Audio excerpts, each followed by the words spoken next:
Harbin, China, 1940.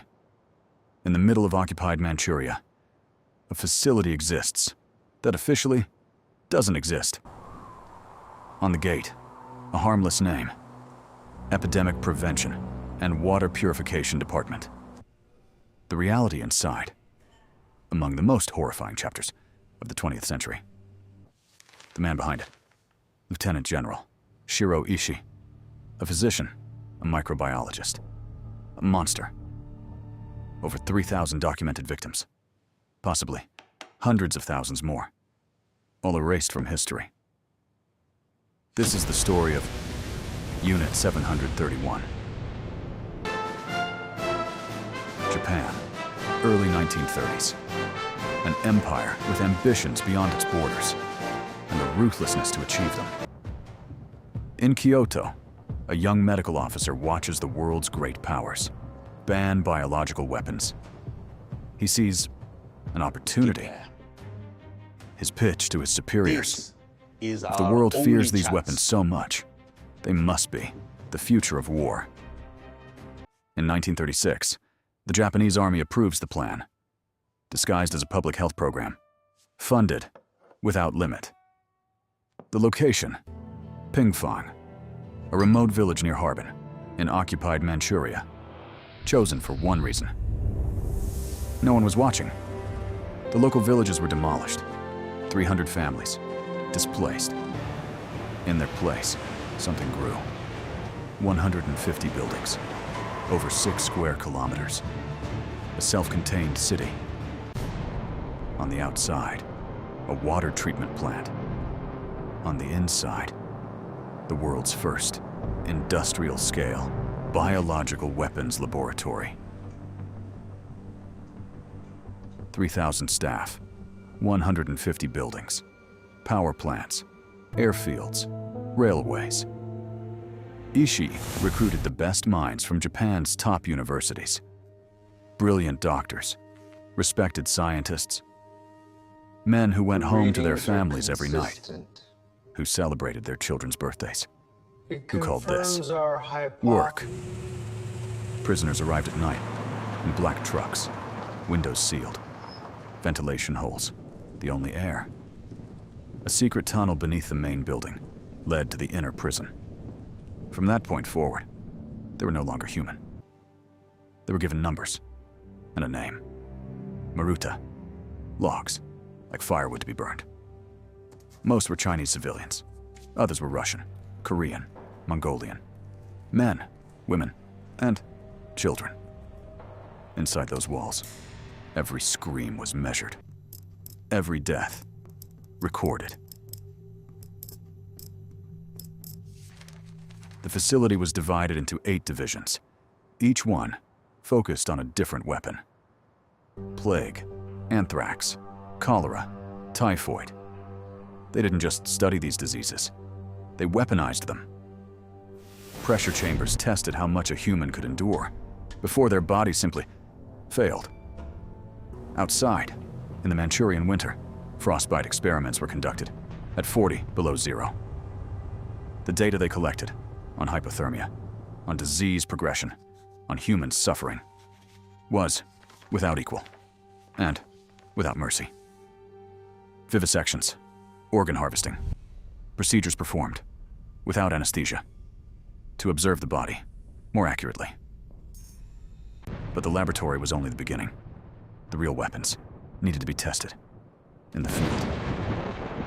They called it the Uji bomb, a ceramic shell filled with plague-infected fleas, designed to survive impact and spread death. Bombers dropped them over Chinese villages. Water supplies were poisoned. Food was contaminated. Entire villages wiped out. The exact death toll will never be known. Estimates reach 200,000. August 1945. The Red Army pours into Manchuria. The Japanese Empire is collapsing. Ishii's order goes out. Destroy everything. Every document. Every specimen. Every witness. 30 years of research, burned in 3 days. The facility itself, dynamite, reduced to rubble.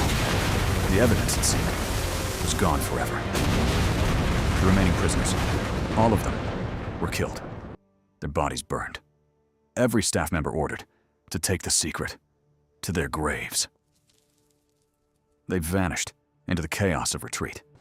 Scientists, doctors, officers, walking back into normal society. But then came the Americans, and they made a choice that would haunt history. The deal: Unit 731's research, in exchange for complete immunity. Shiro Ishii was never charged with a crime. He lived freely, died peacefully in 1959 of throat cancer.